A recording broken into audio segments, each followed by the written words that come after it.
Hi friends, once again welcome back to EduTutor IGNOU യൂണിവേഴ്സിറ്റിയുടെ MEG 7 2019 question paper ആണ് ഇന്ന് നമ്മളിവിടെ പഠിക്കാൻ പോകുന്നത്. Explain with reference to the context any four of the following passages. 150 words. 4 പാസേജുകൾ നമുക്ക് തരുന്നുണ്ട്. അതിൽ 4 എന്ന് പറഞ്ഞു കഴിഞ്ഞാൽ ഒരു 5-6 പാസേജസ് ഉണ്ടായിരിക്കും. അപ്പം നമുക്ക് ഓപ്ഷണലായിട്ട് ഏത് വേണം സെലക്ട് ചെയ്യാം. എന്നിട്ട് അതിന് 150 വേർഡ്സിൽ എക്സ്പ്ലെയിൻ ചെയ്യണം. Okay, first one. Image of ecstasy, thrill and endless, image of bliss, I would see only thy marvelous face, feel only thy kiss. ഇതിൻ്റെ ആൻസർ നോക്കാം. These lines from Sri Aurobindo's Bride of the Fire depict a soul's intense spiritual yearning, moving beyond earthly attachments to embrace a divine union represented as a blissful, ecstatic fire. The speaker sacrifices worldly joys for a profound spiritual connection, desiring only to perceive this marvelous divine presence and feel its purifying kiss, a complete surrender to transcendental light and ecstasy, signifying of a transformative journey to divine existence. Image of ecstasy, thrill and endless image of bliss. This highlights the overwhelming positive emotions, joy, excitement and deep connection that come from this spiritual encounter. I would see only thy marvelous face, feel only thy kiss. This expresses total focus. The speaker wants to see nothing but the divine and receive its divine touch or bliss, shutting out all else. Context in Bride of the Fire. The poem describes a soul shedding earthly beauty and desire to become the bride of the divine fire, symbolizing purification and spiritual awakening. The speaker seeks to be completely absorbed by this spiritual force, experiencing pure light and bliss. In essence, these lines capture a moment of profound spiritual transcendence, where the seeker's entire being yearns for complete immersion in the divine, finding ultimate fulfillment in that ecstatic union. ഈ ഒരു paragraph എടുത്തിരിക്കുന്നത് Shri ഔരോബിണ്ടോയുടെ fire എന്ന ഒരു പോയത്തിൽ നിന്നുമാണ്. ശ്രീ ഔരോബിണ്ടോയുടെ ആണെങ്കിൽ പിന്നെ നമുക്കൊന്നും നോക്കാനില്ല. അത് ഡിവിനിറ്റിനെ കുറിച്ചിട്ടായിരിക്കും, സ്പിരിച്വാലിറ്റിനെ കുറിച്ചിട്ടായിരിക്കും. അദ്ദേഹത്തിൻ്റെ ഒരു ഏണിങ്, ക്വെഞ്ച് ഫോർ ദ മീൻസ് എന്താ പറയുക, ഒരു ദാഹം ഉണ്ടല്ലോ സ്പിരിച്വാലിറ്റിക്ക് വേണ്ടിയിട്ട്. അപ്പോൾ അദ്ദേഹം മെറ്റീരിയലായിട്ടുള്ള എല്ലാ വസ്തുക്കളെയും ഉപേക്ഷിക്കുകയും സ്പിരിച്വാലിറ്റിയിൽ അങ്ങോട്ട് എന്താ പറയുക, ഡീപ്പ് ഡൗൺ സ്പിരിച്വാലിറ്റിയിലാണ് അദ്ദേഹം എപ്പോഴും ഉണ്ടായിരിക്കുന്നത്. അപ്പോൾ ബാക്കിയുള്ളതെല്ലാം സെക്കൻഡറി ആയിട്ട് മാറുകയാണ്. ഇത് ശ്രീ ഔരോബിണ്ടോനെ കുറിച്ച് ഏത് പാരഗ്രാഫ് വന്നാലും ഇത് തന്നെയായിരിക്കും അതിൻ്റെ answer. Second paragraph. Of love I dreamed my soul had ransomed thee in thy love, dread incalculable hour from those pale hands at which all mortals cover, and conquered death by love like Savitri. Answer നോക്കാം. This passage is from Sarojini Naidu's sonnet love and death, where the speaker dreams of their love conquering death like the legendary Savitri who rescued her husband from Yama or death, only to awaken to the painful reality that even their profound love couldn't save the beloved from mortality, highlighting the poignant contrast between idealistic love and life's harsh truths. The dream. The lines describing a vivid dream where the speaker's love possesses the power to ransom their beloved from death's grasp, rescuing them in a terrifying, crucial moment. Savitri. The reference to Savitri alludes to the Hindu myth where the devoted wife Savitri confronts the god of death to win back her husband Satyavan, embodying love's triumph over death. The reality. The subsequent lines, not fully in your quote but implied, reveal the dream's contrast with waking life.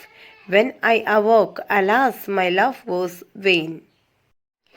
Theme. The poem explores the limits of love, acknowledging its immense power but ultimately facing the unavoidable reality of human death and fate. In essence, it's a beautiful yet heartbreaking portrayal of idealistic love meeting the finality of death, a central theme in Naidu's work. ഈ ഒരു paragraph Sarojini നായിഡുവിൻ്റെ സോനറ്റായിട്ടുള്ള love and ഡെത്തിൽ നിന്നും എടുത്തിട്ടുള്ളതാണ്. ഇതിൽ main ക്യാരക്ടറായിട്ടുള്ള ഒരു legendary character സാവിത്രിയാണ്. അവളുടെ ഹസ്ബൻഡിനെ ഡെത്തിൽ നിന്നും വെച്ച് കഴിഞ്ഞാൽ മരണത്തിൽ നിന്നും രക്ഷിക്കുന്ന ഒരു കഥയാണ് ഇതിൽ ഉൾപ്പെടുത്തിയിട്ടുള്ളത്. ഈ സോനറ്റിൽ മരണത്തിൽ നിന്നും ഈ ഹസ്ബൻഡിനെ രക്ഷിക്കാനുള്ള ഒരേ ഒരു കാരണം അവരുടെ ലവ് ആണ്. എന്ന് വെച്ച് കഴിഞ്ഞാൽ ജീവിക്കാനുള്ള ഡ്രീംസാണ്, ആഗ്രഹങ്ങളാണ്. ഓക്കെ, ഇവിടെ സാവിത്രിയായിട്ട് ചിത്രീകരിച്ചിരിക്കുന്നത് ഹിന്ദു മിത്തിൽ കാണുന്ന സാവിത്രി തന്നെയാണ്. ഒരു ഡിവോട്ടഡ് വൈഫാണ് സാവിത്രി. അപ്പോൾ ദ ഗോഡ് ഓഫ് ഡെത്ത് എന്നൊക്കെയാണ് ഇതിന് എന്താ പറയുക നമ്മളിവിടെ ഇൻട്രൊഡ്യൂസ് ചെയ്യുന്ന അല്ലെങ്കിൽ കൺസിഡറേഷൻ ചെയ്യുന്നത്. Okay, next question. It started as a pilgrimage exalting mind and making all the burdens light. Answer നോക്കാം. These lines are formed from the first stanza of Enterprise, a famous poem by Indian poet Nazim Ezekiel describing a journey that begins with high ideals like a spiritual quest meant to uplift the soul, but ironically devolves into conflict and disillusionment as the travelers face internal differences and external hardships, becoming a burden itself. Poem Enterprise by Nazim Ezekiel. Meaning, the opening lines set a hopeful, idealistic tone suggesting the group's journey started with noble intentions, making burdens feel light through shared purpose and mental elevation. Context: this initial optimism quickly fades as the poem progresses, revealing the ironic reality of human nature and failed group endeavors, a common theme in Ezekiel's work. Nissim എസെക്കിയലിൻ്റെ enterprise എന്ന പോയത്തിൽ നിന്നും എടുത്തിട്ടുള്ള വരികളാണിത്. ഇതിൽ മെയിനായിട്ട് നമുക്ക് മനസ്സിലാക്കാൻ പറ്റുന്നത് ഒരു സ്പിരിച്വൽ തേഴ്സ്റ്റാണ്, സ്പിരിച്വൽ ദാഹമാണ്. ടു അപ്ലിഫ്റ്റ് ദ സോൾ, ഇത്രയേ ഉള്ളൂ. ആത്മീയമായിട്ട് ചിന്തിക്കുന്ന തരത്തിൽ നമ്മുടെ ആത്മാവിനെ കൂടുതലായിട്ടും വേൾഡ്ലി പ്ലഷേഴ്സിലേക്ക് വിടുന്നതിനേക്കാട്ടിലും ആത്മീയമായിട്ട് ഒരു കണക്റ്റഡ്നെസ്, ദൈവവുമായിട്ടൊരു കണക്റ്റഡ്നെസ് ആണ് ഇവിടെ കാണിക്കുന്നത്. അപ്പോൾ ഈ ഒരു കാര്യം, ഒരു ആത്മീയ ജേണി ഇവിടെ കൺസിഡർ ചെയ്യുന്നത് അല്ലെങ്കിൽ കമ്പയർ ചെയ്യുന്നത് ഒരു ട്രാവലർ യാത്ര ചെയ്യുമ്പോൾ ധാരാളം ഡിഫിക്കൽട്ടീസ് ഫേസ് ചെയ്യാനായിട്ട് സാധ്യതകളുണ്ട്. അപ്പോൾ അതുപോലെ തന്നെയാണ് ആത്മീയ യാത്രയിലും ധാരാളം ഡിഫിക്കൽട്ടീസ് ഫേസ് ചെയ്യാനായിട്ട് ചെയ്യും. എങ്കിൽ അതിനൊക്കെ തരണം ചെയ്തിട്ടാണ് ആ ഒരു അൾട്ടിമേറ്റ് റിയാലിറ്റിയിലോട്ട് എത്തുന്നത്. Next question. I am Indian, very brown, born in Malabar. I speak 3 languages, write in 2, dream in 1. Answer നോക്കാം. That famous quote, I am Indian, very brown, born in Malabar. I speak 3 languages, write in 2, dream in 1 is from the powerful poem An Introduction by the renowned Indian poet Kamala Das, also known as Madhavikutty. And it's her bold declaration of her complex multifaceted identity, celebrating her Indian heritage, brown skin, multilingualism, Malayalam, Hindi, English, and unique voice as a writer. I am an Indian, very brown, born in Malabar, a strong assertion of her national, ethnic, and regional identity rooted in the Malabar region of Kerala, India. I speak 3 languages, write in 2. She is multilingual, Malayalam, English, Hindi, but chooses to write in English and Malayalam, defying critics who said English was not her mother tongue. Dream in 1. This signifies that while she navigates multiple languages in her walking life, her subconscious or true self operates in a singular, authentic language, often interpreted as the language of the heart of dreams, which transcends formal speech. This quote establishes her unique, unapologetic self, setting the stage for her exploration of womanhood, desire and rebellion against social norms in the rest of the poem. കമലദാസിൻ്റെ വളരെ മനോഹരമായിട്ടുള്ള an introduction എന്ന പോയത്തിൽ നിന്നും എടുത്തിട്ടുള്ള വരികളാണിത്. ഇതിൽ അവൾ കൂടുതലായിട്ടും എന്താ പറയുക, സൊസൈറ്റിയിൽ ഈ പാട്രിയാർക്കി സൊസൈറ്റിയെ സംബന്ധിച്ചിട്ടുള്ള അതിലൊരു സെൽഫ് റൈച്ചസ് ആയി നിൽക്കുന്ന ഒരു വ്യക്തിയായിട്ടാണ് കമൽദാസിനെ ഇവിടെ നമുക്ക് കാണാൻ സാധിക്കുക. അവിടെ എല്ലാ പോയത്തിലും ഇത് തന്നെയാണ്. മീൻസ് നമുക്കിപ്പോൾ പഠിക്കാനുള്ള ഒരുവിധം ഇങ്ങനെ പാരഗ്രാഫ് ക്വസ്റ്റ്യൻസ് വരുമ്പോൾ ഇത് തന്നെയാണ് റിപ്പീറ്റ് ആയിട്ട് വരുന്നത് കേട്ടോ, എല്ലാ ക്വസ്റ്റ്യൻ പേപ്പറിലും ഞാൻ നോക്കിയെടുത്തോളം.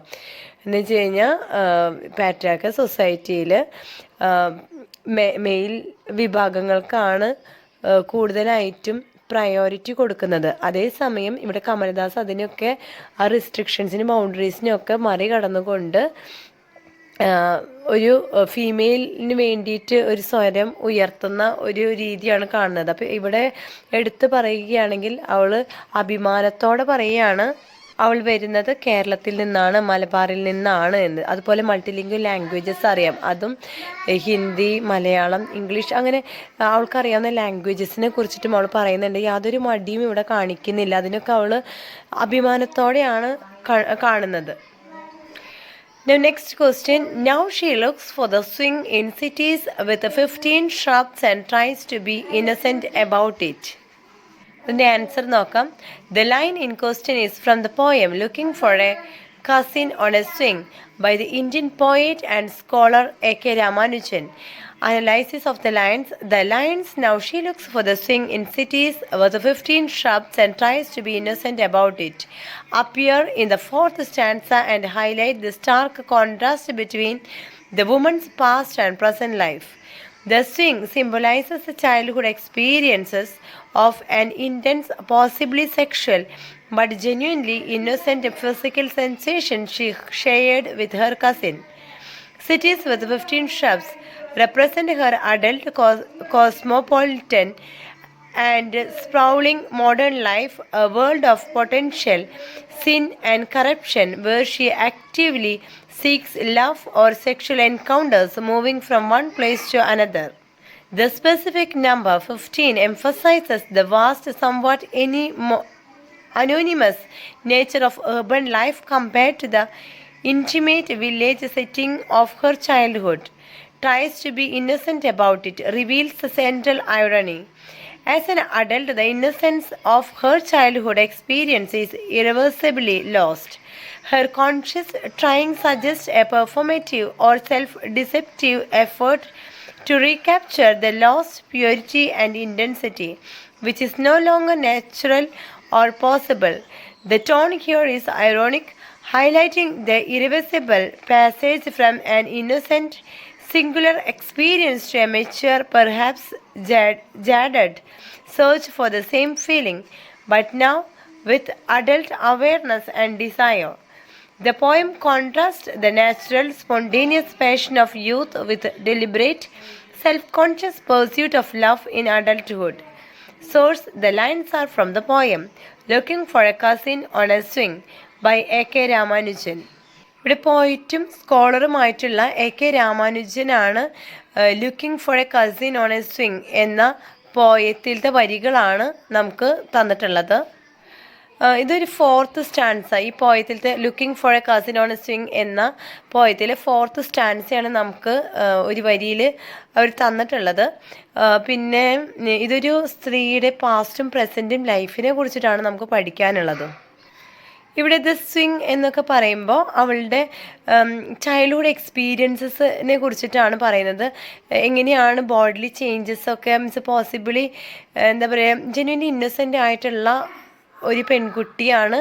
പക്ഷെ അവളുടെ ഫിസിക്കലി വരുന്ന മാറ്റങ്ങളെ കുറിച്ചിട്ട് അവളുടെ കസിനോട് ഷെയർ ചെയ്യുന്നതാണ്.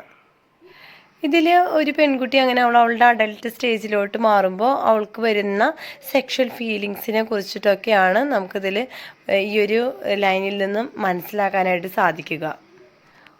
ഒരു ചൈൽഡ് ആയിരിക്കുമ്പോൾ അവൾ ചിന്തിച്ചിരുന്ന അവളുടെ ചിന്താഗതികളിൽ ഒരു ഇന്നസെൻസ് കാണാനായിട്ട് സാധിച്ചിരുന്നു, നിഷ്കളങ്കത കാണാൻ സാധിച്ചിരുന്നു. അതേസമയം അഡൽട്ട് ആയതിനു ശേഷം അവൾ ഇതേ രീതിയിൽ എന്ന് വെച്ച് കഴിഞ്ഞാൽ ഒരു പെൺകുട്ടി സെക്ഷുവാലിറ്റി അതിനെക്കുറിച്ചൊക്കെ ചിന്തിക്കുമ്പോൾ അതിൽ ഒരു ഇന്നസെൻസ് അല്ല കാണാൻ സാധിക്കുന്നത്, മറിച്ച് അവളുടെ ആ ഒരു പ്രായത്തിൻ്റെ പക്വതയിലും പിന്നെ അവളുടെ സിൻഫുൾനെസ് ആണ് കാണിക്കുന്നത്. എന്ന് വെച്ച് കഴിഞ്ഞാൽ അതൊരു പാപത്തിലോട്ടാണ് പിന്നെ മാറാനുള്ള സാഹചര്യങ്ങൾ കൂടുതലായിട്ടും കാണുക. Next paragraph question. Endless crow noises. A skull on the holy sands tilts its empty country towards hunger. Answer നോക്കാം. These lines from Jayanta Mahapatra's Dawn at Puri depict the grim reality beneath the sacredness of the holy site. Using stark imagery of innocent crow noises, a skull on the sands, and a nation facing deep hunger symbolizing the cycle of death, decay, and poverty that coexists with religious devotion in India, contrasting spiritual aspiration with stark material suffering, especially for the vulnerable like the widowed women. In later stanzas, all set against the backdrop of Puri's cremation grounds where death is a constant presence as noted by Boloji. Symbolism and meaning. Endless crow noises. Crows often associated with death and misfortune signal the cremation ground and the frequent burning of bodies, but also hunger in the land, notes Boloji. A skull on the holy sands. This chilling image represents mortality, the futility of life, and the stark poverty that stares out from the desecrated sacred ground, highlighting deep-seated suffering, tilts its empty country towards hunger. The skull's gaze embodies nation facing pervades poverty and spiritual emptiness, suggesting that the nation's focus is drawn to its own deep hunger and deprivation, despite its holy status. Context. These lines set a tone of disillusionment, juxtaposing the pious, holy sands with the harsh realities of death and want, challenging the viewer to see beyond a religious veneer to the profound suffering. Jayanta Mahapatra's dawn at Puri എന്ന് പറയുന്ന പോയത്തിൽ നിന്നും എടുത്തിട്ടുള്ള ലൈനുകളാണ്, വേർഡ്സുകളാണിത്. Endless ക്രോ noises എന്ന് പറയുമ്പോൾ അവിടെ നിർത്താതെ കാക്കകൾ കരയുക എന്ന് സൂചിപ്പിക്കുന്നത് മരണത്തിനെയാണ്. അപ്പോൾ മരണത്തിനെയാണ് ഇവിടെ കാണിക്കുന്നത്. അതുപോലെ ക്രിമേഷൻ ഗ്രൗണ്ടിനെയും ഇവിടെ സൂചിപ്പിക്കുന്നുണ്ട്. അതുപോലെ skull on the holy sands, അത് സൂചിപ്പിക്കുന്നത് പോവർട്ടി അല്ലെങ്കിൽ ദരിദ്ര അവസ്ഥയെയാണ്.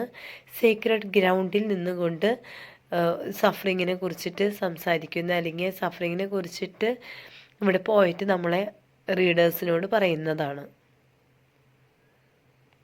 ഇവിടെ രണ്ട് തരത്തിലുള്ള ഹങ്കറിനെ കുറിച്ച് പറയുന്നുണ്ട്. ഒന്ന് സ്പിരിച്വൽ പോവേർട്ടി, അതുപോലെ തന്നെ ഫിസിക്കൽ എം ടി സ്റ്റൊമക്ക് അല്ലെങ്കിൽ എം ടി ബെല്ലി എന്നൊക്കെ പറയുന്നത് ഫിസിക്കലായിട്ടാണ് സൂചിപ്പിക്കുന്നത് കേട്ടോ.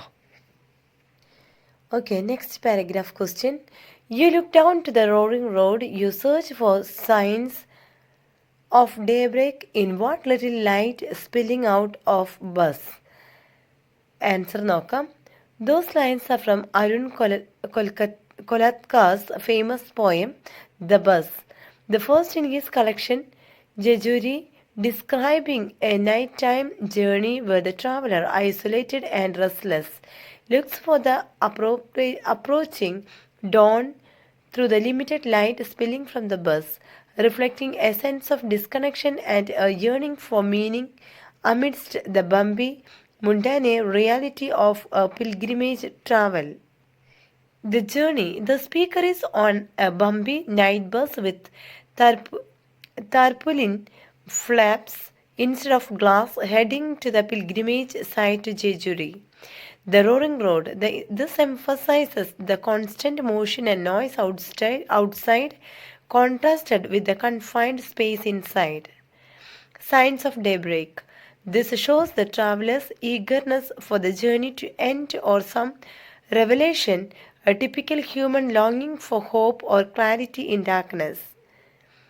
Little light spills out of bus. The view is restricted to reflections and dim light, highlighting the traveler's limited perspective, often seeing only their own face in an old man's glasses, symbolizing isolation and the search for meaning beyond the immediate. These lines set the scene for the poem's exploration of perception, faith and the ordinary details of a spiritual journey.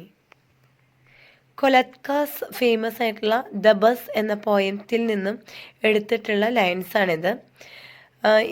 ഇതിൽ മെയിനായിട്ട് പറയുന്നത് ഒരു ജേണിയെ കുറിച്ചിട്ടാണ്. പിൽഗ്രിമേജിലേക്കുള്ള ജേണിയിൽ ഒരു traveller അദ്ദേഹം ഒരു ബസ്സിൻ്റെ ഉള്ളിൽ കൂടെ ആ വരുന്ന ചെറിയ ലൈറ്റിൽ അദ്ദേഹം ഇങ്ങനെ ഒളിഞ്ഞു നോക്കുകയാണ് ആ ലൈറ്റിലോട്ട്. എന്താ പറയുക, അദ്ദേഹം ആഗ്രഹിക്കുകയാണ് ഒരു പ്രത്യാശയ്ക്ക് വേണ്ടിയിട്ട്. അപ്പോൾ ഇതിൻ്റെ ജീവിതത്തിൻ്റെ അർത്ഥം എന്താണ് എന്നൊക്കെ ചിന്തിക്കുന്ന ഒരു സമയമാണത്. ദ റോറിംഗ് റോഡ് എന്നിവിടെ പറയുന്നത് അത്രയും ശബ്ദമലിനീകരണമൊക്കെ നടത്തുന്ന വെച്ചാൽ കുറേ വണ്ടികളൊക്കെ പോകുമ്പോൾ അതിൻ്റേതായ ശബ്ദങ്ങൾ കുറേ പുറത്തുണ്ടായിരിക്കും. ഇൻസൈഡിലുള്ള അന്തരീക്ഷം വേറെയും പുറത്തത്തെ അന്തരീക്ഷം വേറെയും അങ്ങനെയാണ് കാണിക്കുന്നത്. അതാണ് the roaring road. Science of day break എന്നിവിടെ ഉദ്ദേശിക്കുന്നത് ഒരു വ്യക്തി അദ്ദേഹം ഒരു ലോങ്ങിങ് ഫോർ ഹോപ്പാണ്, എന്തെങ്കിലും ഒരു പ്രത്യാശയ്ക്ക് വേണ്ടി അദ്ദേഹം നോക്കുന്ന ആ ഒരു ആറ്റിറ്റ്യൂഡാണ് ഇവിടെ കാണുന്നത്. ഈ പോയത്തിൽ നമുക്കപ്പോൾ ഈ ജേണി എന്ന് പറയുന്നത് ഒരു സ്പിരിച്വൽ ജേണി ആയിട്ട് കണക്ട് ചെയ്തിട്ട് വേണം മനസ്സിലാക്കാനായിട്ട്. ഓക്കെ, ഇനി വരാൻ പോകുന്നത് ഇമ്പോർട്ടൻ്റ് ആയിട്ടുള്ള ക്വസ്റ്റ്യൻസ് ആണ്. നമ്മൾ ഓൾറെഡി ഇതിൻ്റെ എല്ലാം വീഡിയോസ് ചെയ്തിട്ടുണ്ട്.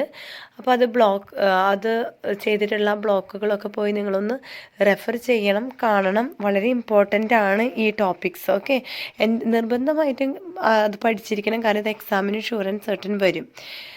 Discuss the മാൽക്കിരാജ് ആനന്ദ്സ് untouchable as A social novel. അതുപോലെ വേറൊരു ക്വസ്റ്റ്യനാണ് discuss the character of Murthy in രാജാറാവ്സ് Kanthapura. മറ്റൊരു question discuss the theme of അലിനേഷൻ in Anitha Desai's novel clear light off day. What is importance in Gandhi's Hind Swaraj in today's context. അപ്പോൾ വീഡിയോയുടെ അവസാന ഭാഗത്തിലോട്ട് നമ്മൾ പോകുമ്പോൾ ദയവ് ചെയ്ത് നിങ്ങൾക്ക് ഈ വീഡിയോ ഇഷ്ടപ്പെട്ടു എന്ന് ഉറപ്പുണ്ടെങ്കിൽ മാത്രം, അല്ലെങ്കിൽ ഉപകാരപ്പെട്ടു എന്ന് ഉറപ്പുണ്ടെങ്കിൽ മാത്രം ഒന്ന് ലൈക്ക് ചെയ്യണം, അതുപോലെ ഒന്ന് കമൻറ്റ് ചെയ്യണം. അതുപോലെ സബ്സ്ക്രൈബ് ചെയ്യാത്തവർ വീഡിയോ സബ്സ്ക്രൈബ് ചെയ്ത് സപ്പോർട്ട് ചെയ്യണം കേട്ടോ. Okay, so we move on to the next question. The theme of Arun Joshi is the only American from our village. Next question, discuss a narrative technique used by Geeta Hariharan in her story Gajar Halwa. Next one, write an essay on the use of narrative technique by Salman Rushdie in his novel Midnight's Children. And the next question, identify the themes in Tatani's play Tara. Okay. അപ്പോൾ ഇതിൻ്റെ എല്ലാ answers നിങ്ങൾക്ക് ഞാൻ മുന്നേ ചെയ്തിട്ടുള്ള വീഡിയോസിൻ്റെ link description ബോക്സിൽ കൊടുക്കാം, അതിൽ നിന്നും എടുത്ത് കാണാവുന്നതാണ്. ഈ ക്വസ്റ്റ്യൻസൊക്കെ വളരെ അധികം ഇമ്പോർട്ടൻ്റ് ആണ്. ഇതെല്ലാം ക്വസ്റ്റ്യൻ പേപ്പറിൽ നിങ്ങൾക്ക് കാണാൻ പറ്റും. Okay, so prepare well. Okay, so wish you all the very best. So thank you for watching the video. Will meet you with the next video. Bye then, take care and good by.